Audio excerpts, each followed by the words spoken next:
امت میں جذبہ پیدا فرمایا، اور یہی وجہ ہے کہ اس امت کے اولین افراد یعنی صحابہ کرام رضوان اللہ تعالی علیہم اجمعین میں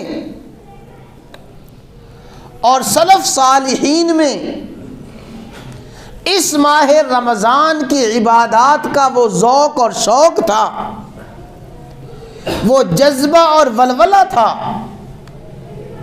ماہ رمضان کو اس طرح روزے رکھ کے، تلاوت قرآن کر کے اور اپنے اندر تقوی پیدا کرنے کا جذبہ اور تقوی کا حصول اس قدر تھا، سلف صالحین اور اکابرین امت کے حالات کو اگر پڑھیں تو انسان حیران ہو جاتا ہے کہ ماہ رمضان آتے ہی دنیاوی ساری کی ساری مصروفیات کو چھوڑ کے اس مشقت کے ساتھ، اس مجاہدے کے ساتھ ماہ رمضان گزارتے تھے کہ اس کا تصور کرنا ہی ہمارے لیے مشکل ہے۔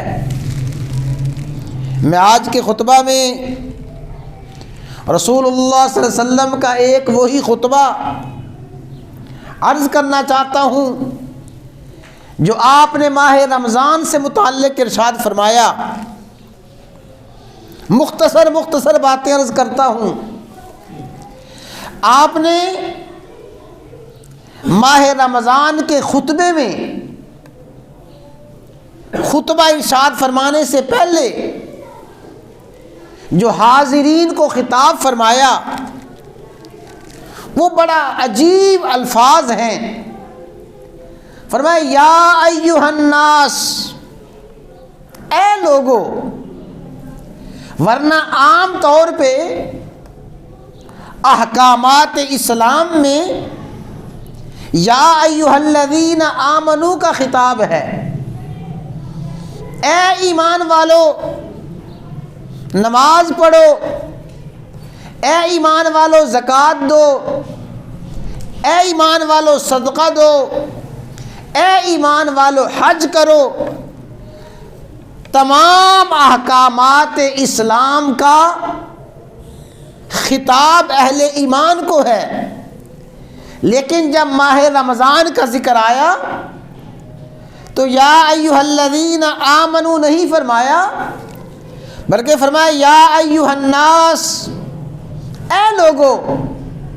اس کا معنی یہ ہے کہ ماہ رمضان میں اللہ کی رحمت، ماہ رمضان میں اللہ کی بخشش اور ماہ رمضان میں اللہ تبارک و تعالی کی طرف سے اعلانات اور ماہ رمضان میں اللہ تبارک و تعالی کی طرف سے برکات کا نزول اس کثرت کے ساتھ ہوتا ہے کہ وہ رحمتیں، وہ برکتیں اور ماہ رمضان کی انوارات و برکات اور تجلیات صرف اہل ایمان کے لیے مختص نہیں ہیں، بلکہ ماہ رمضان کی انوارات اور تجلیات اور ماہ رمضان کی برکات اللہ تعالیٰ تمام انسانیت کو نصیب فرماتے ہیں۔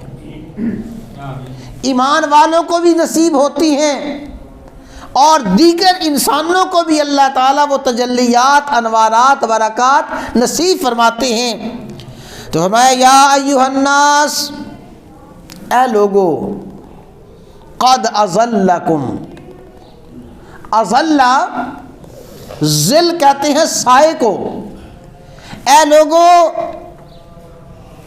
تم پہ ایک مہینہ، عظمت والا مہینہ، اظلکم سایہ کر چکا ہے، اظلکم تم پہ سایہ فگن ہو گیا ہے۔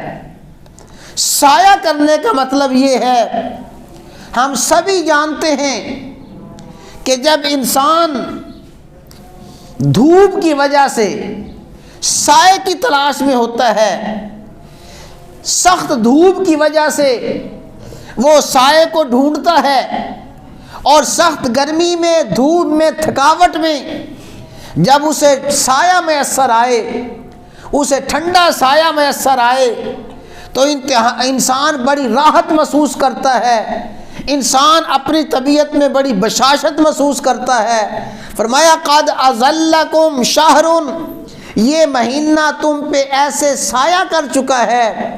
کیا معنی؟